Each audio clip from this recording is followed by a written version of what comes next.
आत्मा जब से मालिक से बिछुड़ी है, इसको उसी समय से उसकी आवश्यकता महसूस हो गई थी। जिस भक्त आत्मा ने सृष्टि रचना सुन रखी है तो उनको ज्ञान है कि पहले तो हम अपनी स्वेच्छा से इस काल भगवान के साथ लग गए और भगवान से विमुख हो गए, और जिसमें ये प्रकृति दुर्गा देवी जी इस काल भगवान के पास छोड़ी गई, उसी समय से इस काल ने हमारे साथ दुर्व्यवहार प्रारंभ कर दिया,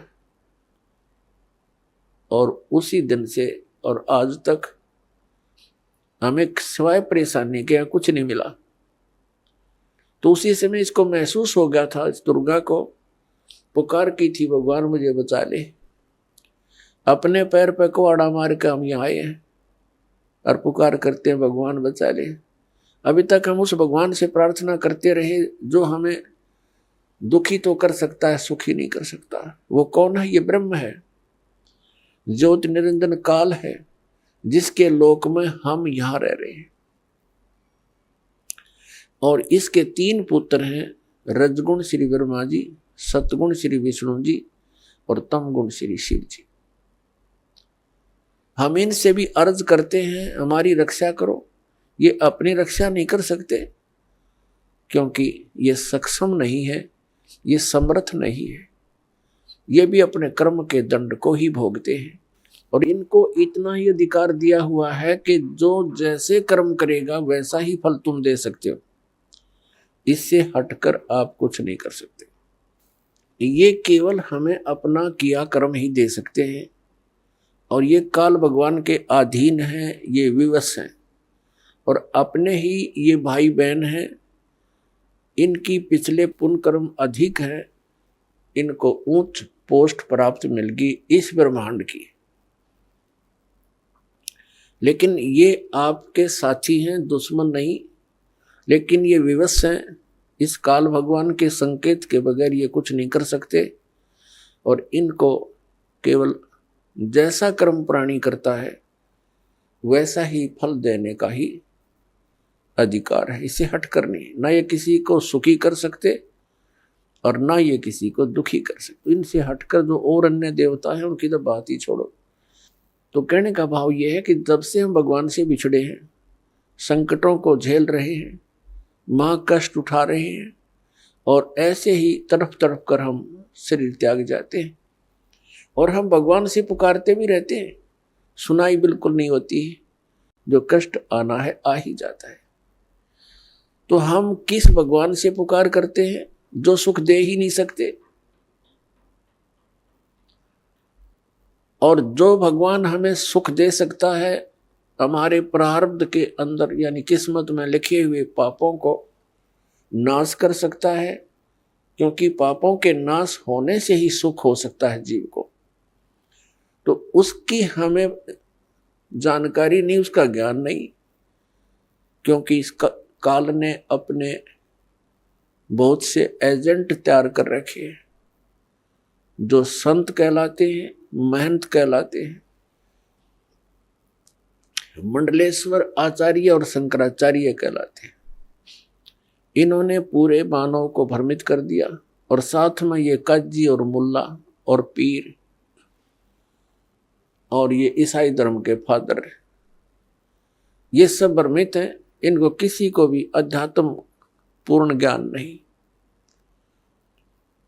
ये सब काल के एजेंट हैं, इस ब्रह्म के ही पुजारी हैं, और हमने पूजा करनी है परम अक्षर ब्रह्म की।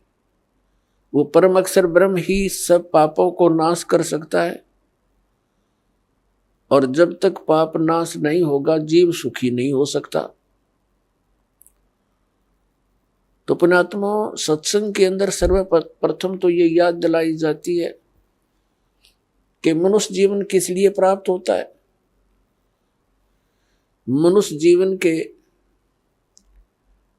कार्य का वास्तविक ज्ञान हो जाता है कि हमने क्या करना चाहिए, इससे मोक्ष प्राप्ति का प्रयत्न करना चाहिए।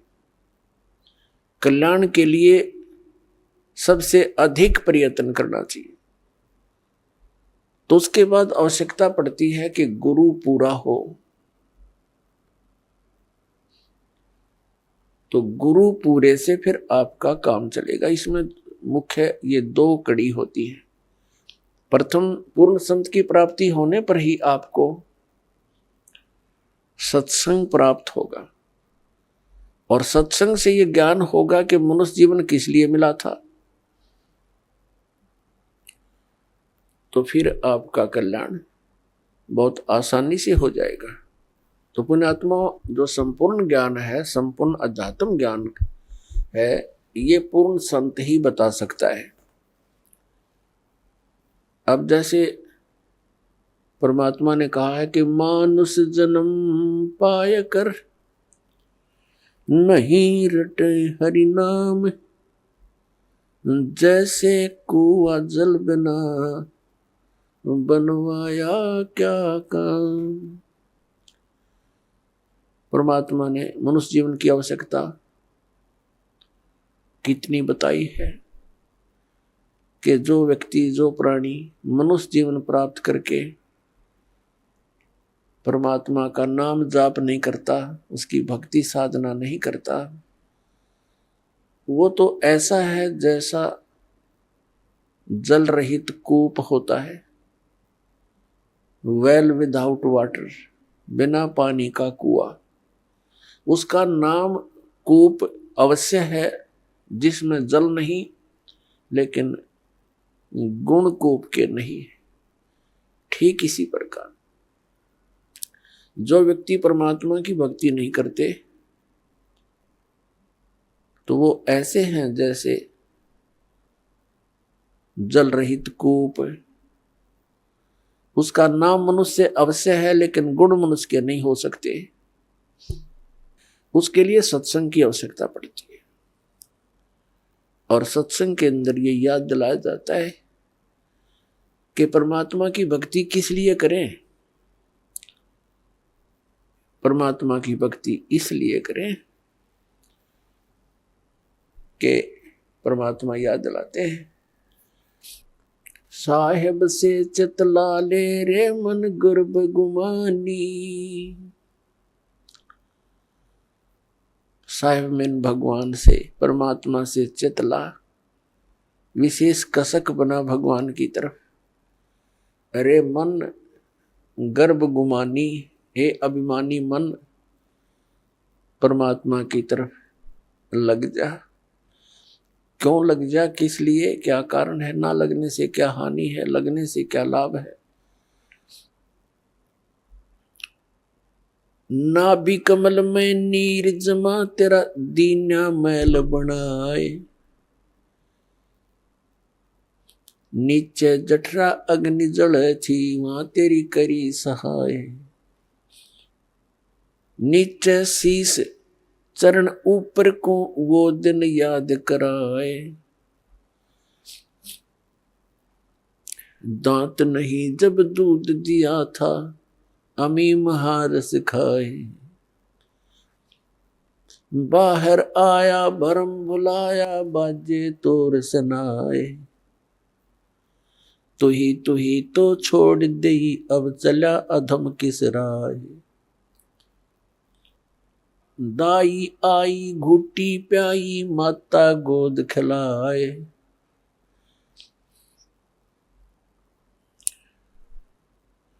तू ही तो छोड़ दिया, इब चला अधम किस राय। अब क्या बताते हैं परमात्मा के, जब तू मां के गर्भ में था, एक विशेष संकट को झेल रहा था। नीचे को सिर था, ऊपर को पैर तेरे। और जब आपत्ति आती है, यह प्राणी परमात्मा को याद अवश्य करता है। मां के गर्भ में इस प्राणी को पूरी चेतना होती है कि मैं किस कारण से इस जेल में फंसा हूं। उस समय वो परमात्मा से अर्ज करता है, हे भगवान, एक बार मेरा संकट निवारण कर दे, मुझे बाहर निकाल दो, फिर आजीवन आपकी भक्ति करूंगा। 2 रोटी के लिए धंधा भी करूंगा, मालिक तेरी भूल नहीं करूंगा। उस समय उसको अपने पिछले जन्म जन्मांतर की फिल्में देखने को मिलती हैं अपने ही अंतःकरण में, क्योंकि हमारे अंतःकरण के अंदर परमात्मा ने एक ऐसा सिस्टम कर रखा है कि जो भी क्रिया काम कर्म हम करते हैं और जो भी अच्छी मंदी सोच हम अपने हृदय में बनाते हैं वो सब रिकॉर्ड हो जाती है। जब तक जीव मोक्ष प्राप्त नहीं करता तब तक उसके अंतःकरण में उसके सर्व कर्म अंदर फीड रहते हैं। और जब ये प्राणी संसार छोड़कर जाता है, धर्मराज के पास जाते ही उसकी वो किए हुए कर्मों की फिल्म ऑन हो जाती है। वहां इसको ये बताने की आवश्यकता नहीं पड़ती, तो ये गलत करा रही हो, नाट जा। वहां नाटने की गुंजाइश नहीं रहती कि मैंने ऐसा नहीं किया। तो उस फिल्म को देखता हुआ वो प्राणी अपने पिछले मनुष्य जीवन व्यर्थ किए हुए इसको बहुत याद आते हैं और बहुत रोता है, मैं कितना जालिम था, मुझे संतों ने चेताया भी, भक्ति करने लगा भी, छोड़ दिया, फिर उन्हीं मस्तियों में लगा रहा। परमात्मा की भक्ति ना करने से आज तक मैं भटक रहा हूं। तो उस समय परमात्मा याद दिलाते हैं कि जब तू मां के पेट में था,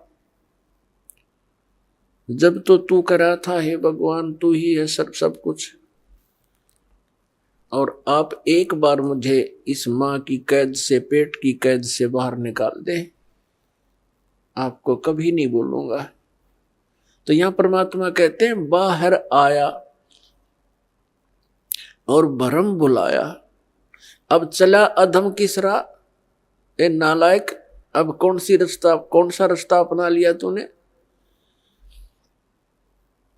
क्या बताते हैं कि 12 वर्ष खेलते बीते, लीना ब्याह करवा। पहले बचपन में ब्याह हो जाते थे, उस समय की वाणी है ये। 12 वर्ष खेलते बीते, लीना ब्याह करवा, और तरुणी नारी से बना गरबारी, अब चला मूल गवा। परमात्मा ये नहीं कहते कि ब्याह ना करवाओ, कहने का भाव यू है कि इससे काम ना लगे रहो, इस मनुष्य जीवन के एक मुख्य कार्यों को और इसमें साथ जोड़ लो, और उसके बिना तो ये सारा काम व्यर्थ है, और उसके साथ हो जाने से सारी सफलता।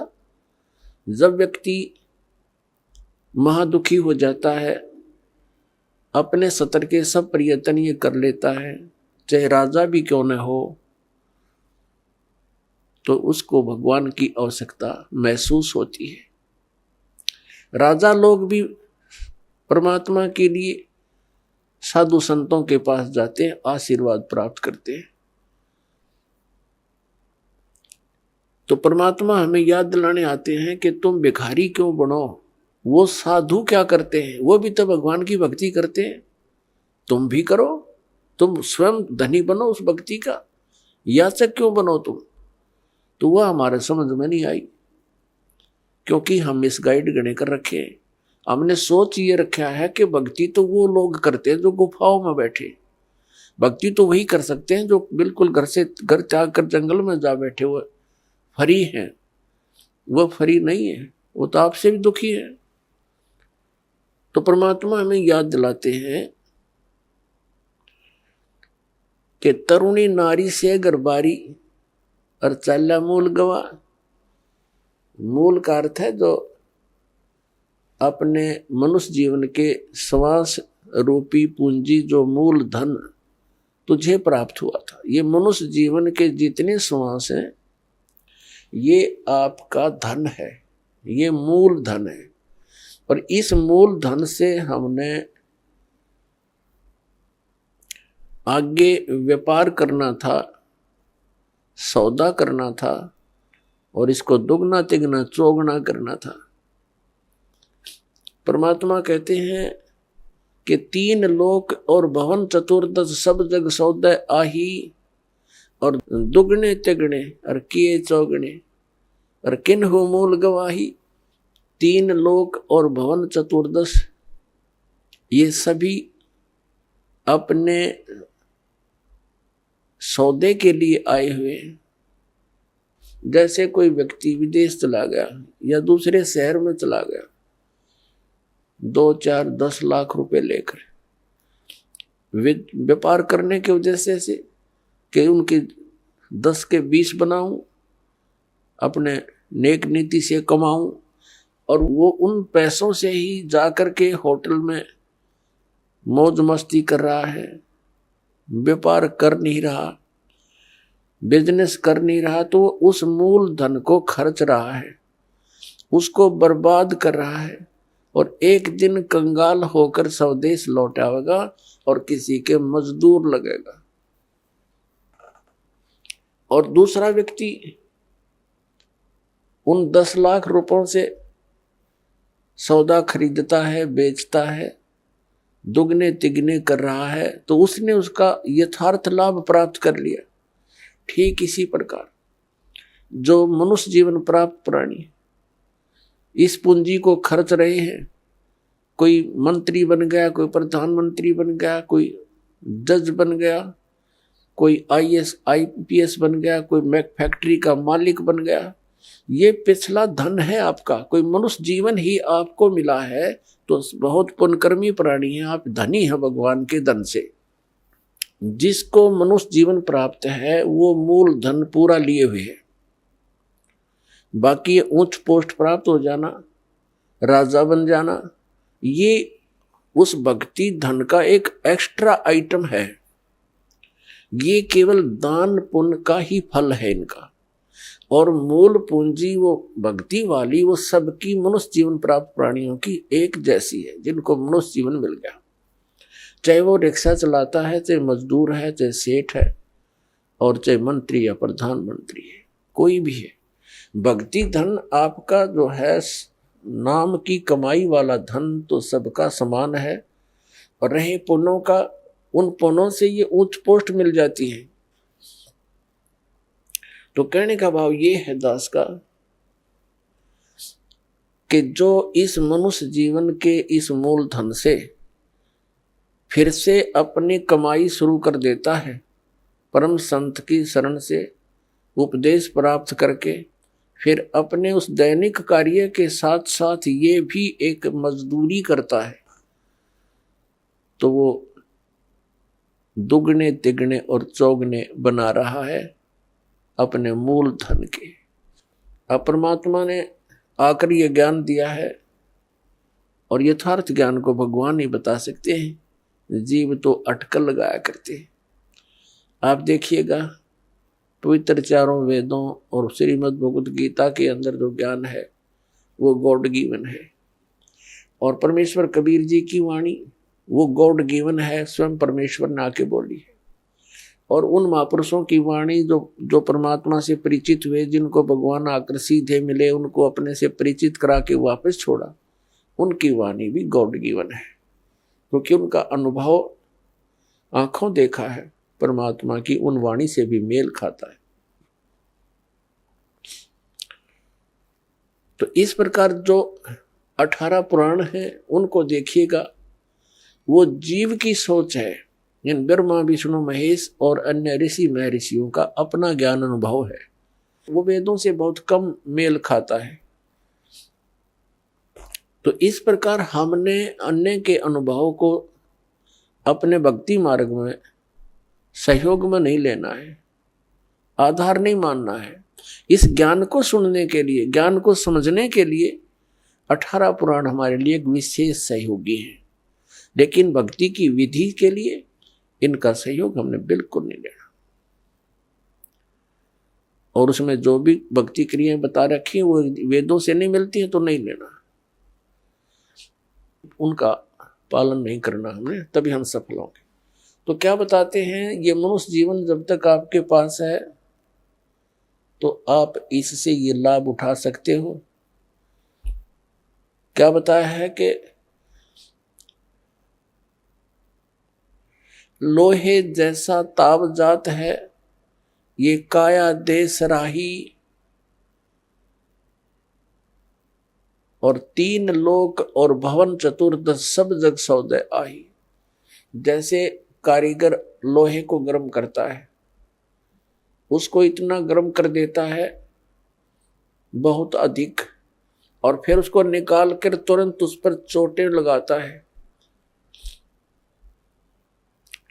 गरम गरम लोहे पर चोट लगा करके वो जो वस्तु बनाना चाहता है बना सकता है।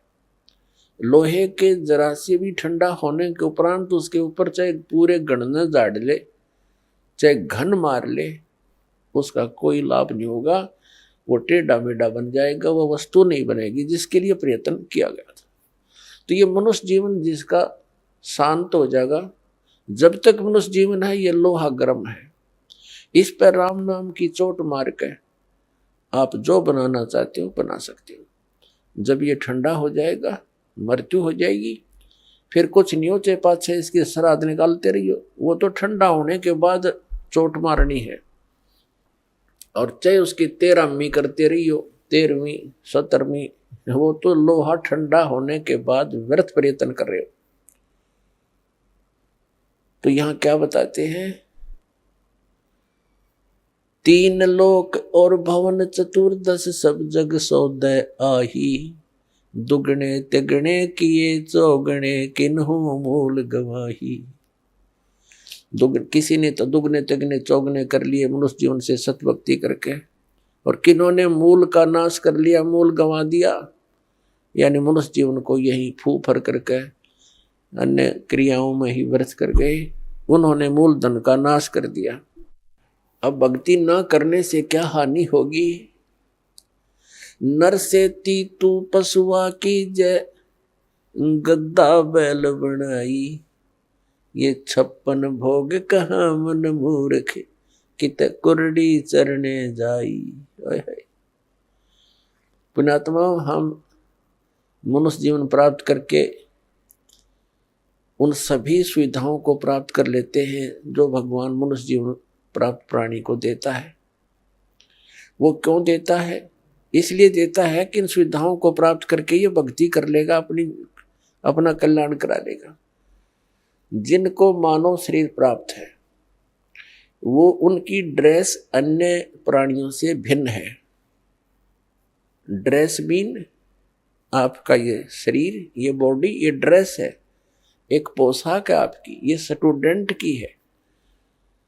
और जो स्टूडेंट, जो विद्यार्थी अपना उद्देश्य को पूरा ना करके, पढ़ाई ना करके सिनेमा देखता है, गेम देखता है, बाहर बकवाद करता है, तो फिर क्या होगा?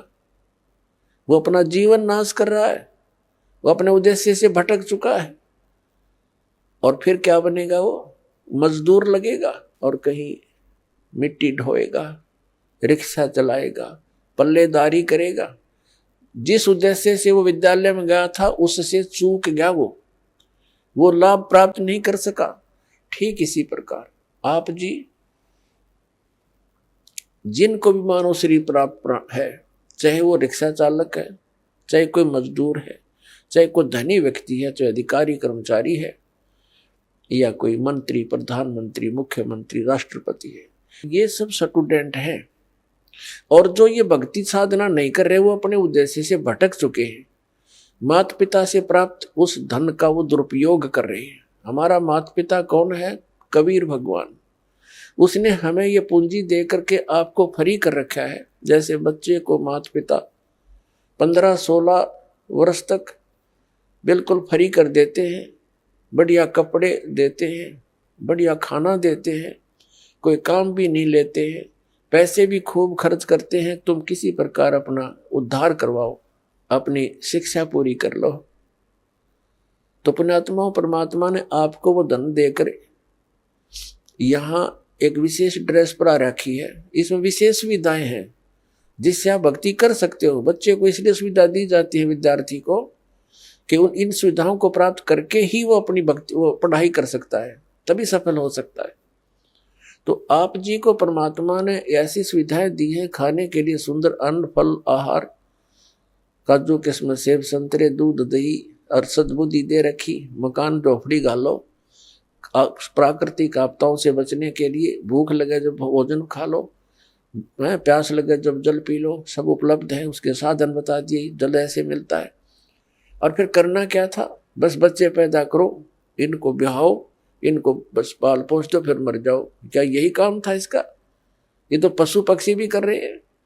इसके साथ साथ एक अनिवार्य कार्य था जिसका हमें पता चलकर भी हम इस पर नहीं चल सके, क्योंकि संत साधु जन जितने हैं वो बताते हैं, समझाते भी हैं, लेकिन उनके वचन में शक्ति नहीं, उनके पास वो पावर नहीं, उनके पास वो भक्ति मंत्र नहीं जिसे प्राप्त करके प्राणी फिर आगे इस मार्ग को आगे चल सके। जिस कारण से अब मानो नास्तिकता की ओर बढ़ रहा है। तो मनुष्य जीवन आपको प्राप्त हुआ, इसकी उपलब्धि ना करने से, भक्ति ना करने से फिर क्या होगा? नर से तीतू पशुआ की जय गद्दा बैल बनाई, ये 56 भोग कहा मन बोरे, कहीं कुरडी चरने जाई। पुणात्मा, जब तक हम सत्संग नहीं सुनते तब तक हमारे ऊपर इस काल के माया व रूपी भांग का घना नशा होता है। कबीर साहब कहते हैं, कबीर ये माया अटपटी सब गट आण अड़ी, और किस किस ने समझाऊं या कुएं भांग पड़ी। जिस संसार में हम रह रहे हैं यहाँ प्रत्येक व्यक्ति के एक ही विचार हैं और एक जैसे ही उसकी गाइडलाइन होती है अपने बच्चों को कि भाई अपना बच्चे को शिक्षा के लिए भेजते हैं तो भी उद्देश्य यही बताते हैं कि तेरा रोजगार ठीक हो जाएगा। यानी जो भी ट्रेनिंग हमें मिलती है, रोजी रोटी और कपड़ा और कोठी इनके बनाने की ही मिलती है। तो उस समाज में रहकर के आप अपना उद्देश्य भूल चुके हो। सत्संग में आने से कुछ समय आपको भगवान देता है, निश्चिंत होकर सत्संग सुनते हो और बहन भाइयों से मिलते हो, उनसे भी आपको फिर धीरे धीरे ये ज्ञान सुनने को मिलता है, तो आपकी रुचि बन जाती है। तो परमात्मा क्या बताते हैं कि आप मनुष्य जीवन प्राप्त हो, आपको कितनी सुविधा प्राप्त है। जब भूख लगती है खाना खा लेते हो, प्यास लगती है पानी पी लेते हो, गर्मी सर्दी से बचने के लिए मकान बना लिए। ये वैसे मकानों की आवश्यकता हमने इतनी चाहिए थी कि आवश्यकता से अधिक ना बनाए इनको। ये हमारा भक्ति बाधक है। जो भक्ति करना चाहते हैं, मोक्ष कराना चाहते हैं, तो उनको ये सब नियमों को फॉलो करना पड़ेगा जो बताए जाते हैं, क्योंकि वो भक्ति में बाधक है। और जो भक्ति बाधक है आप उनको भी साथ लेकर चल रहे हो, तो आप ऐसा कर रहे हो जैसे किसी पशु के गल में लठ बांध दिया करते था मोटा रस्से में गाल के। अब वो चल नहीं सकता उस स्पीड से जैसे उन्हें चलना चाहिए, चला गट्टियां पर लग गए। तो आप जी इन मर्यादाओं को पालन ना करके और भक्ति रूपी मार्ग पर चलने की चेष्टा करोगे, आप नहीं सफल हो सकते। तो इसलिए हमने ज्ञान के आधार से इन बुराइयों को, इन कुरीतियों को और सांसारिक परंपराओं को भी त्यागना पड़ेगा, तब हम इसमें सफल होंगे। फिर अपनी बड़ी स्पीड से चलेंगे। जैसे मकान बना लिया, ठीक है, आजकल परमात्मा ने दया कर रखी है, बढ़िया सुविधा आपको प्राप्त है, मकान बना लो, जैसा आवश्यक हो उतना ही, केवल उसी के लिए कि बढ़िया कोठी बनाऊं, लोगों का प्रशंसक बन जाऊं। ये हमारी अपनी सोच होती है, अध्यात्म मार्ग नहीं है। तो मकान बनाओ जितना आवश्यक हो और जितनी आपकी जेब अलाउड करती हो, आवश्यकता से अधिक खर्च मत करो। हमारे पूर्वज आपने देखे होंगे, हमने तो खूब याद है, झोंपड़ियों में टाइम पास करके कई कई पीढ़ी। उनका तो इतना काम है, एक चारपाई डालनी है आपने, चाहे 10 कमरों का मकान है आपका, एक कमरे में एक कोने में 3.5 बाई 3 बाई 7 फुट की जगह चाहिए आपने। घुड़ने तो घुड़िया तो मोकली है, कबीर साहब तो कहते हैं घर तो 3.5 हाथ और गणा तो 4.25। कह कबीर अधिका कहे उसको नहीं विचार। ये मनुष्य की जो शरीर है 3.5 हाथ का होता है। परमात्मा कहते हैं आपने घर 3.5 हाथ की आवश्यकता है, घना बनाओ तो 4.25। अरे से फालतू बनावा है तो मूर्खता है तेरी। फिर भी परमात्मा का कहने का तात्पर्य है कि आवश्यकता से अधिक कोई भी वस्तु आप संग्रह करते हो आपकी भक्ति का बाधक बनेगा, क्योंकि समय वेस्ट व्यर्थ जाएगा। कोठी बना ली, 1-2 लाख अपने पास से लगा लिए, 3 लाख कर्जा कर लिया। अब जब तो कर्जा ले लिया, ऋण ले लिया, पता नहीं चला 1 महीने के बाद मांगने वाला आने लग जाएंगे। चैन गई, रात न नींद आवा नहीं, और भक्ति का भी नाश। वह ठीक है काम आई आपके। तो इस प्रकार हमने भक्ति मार्ग में जो बाधाएं हैं उनको त्यागना पड़ेगा। अब क्या बताते हैं, परमात्मा ने हमें कितनी सद्बुद्धि दे रखी है, और ये भक्ति ना करने से इन कोठी बंगले बनाने में और धन बढ़ाने में अपना जीवन व्यर्थ कर जाएंगे, तो फिर क्या होगा। नर से तू पशुआ कीजिए, नर से फिर तू पशु बनेगा। नर से तू पशुआ कीजिए, गद्दा बैल बनाई, अरे ये सुंदर भोजन का मन बोरे कि तो कुर्डी सरने जाई। ओए होए, अपने आत्मा इतना कुछ सुनकर भी हमारे यह बात अंदर जगह बनाती नहीं, क्योंकि हमें ये सब सुविधाएं उपलब्ध है और हर समय है, और ये तो आपके अंतिम सांस तक आपको रहेंगी जब तक मनुष्य जीवन में हो। क्योंकि माता पिता बच्चों को जब तक वो कॉलेज स्कूल नहीं छोड़ता वो सुविधा देता ही रहता है, और जो बच्चा उसका सदुपयोग ना करके आता है तो फिर वो बहुत दुख उठाता है। तो इस प्रकार इस सत्साधना करने से, भक्ति करने से मोक्ष होना था। जहाँ जाने के बाद फिर लौटकर कभी संसार में नहीं आते, वहाँ हमें बहुत सुख होना था। जैसे बच्चा विद्यालय में पढ़ता है, कॉलेज में पढ़ता है, महाविद्यालय में, उसको वहाँ कुछ नहीं मिलना, वहाँ से उसको विद्या प्राप्त हुई, उस विद्या के आधार से उसको अन्य फील्ड में वहाँ जाकर के वो सुविधाएं मिलनी है। ठीक इसी प्रकार हमें इस पृथ्वी पर जो हम चाह रहे हैं, हमें यहाँ नहीं लेनी चाहिए इसकी सुविधाएं।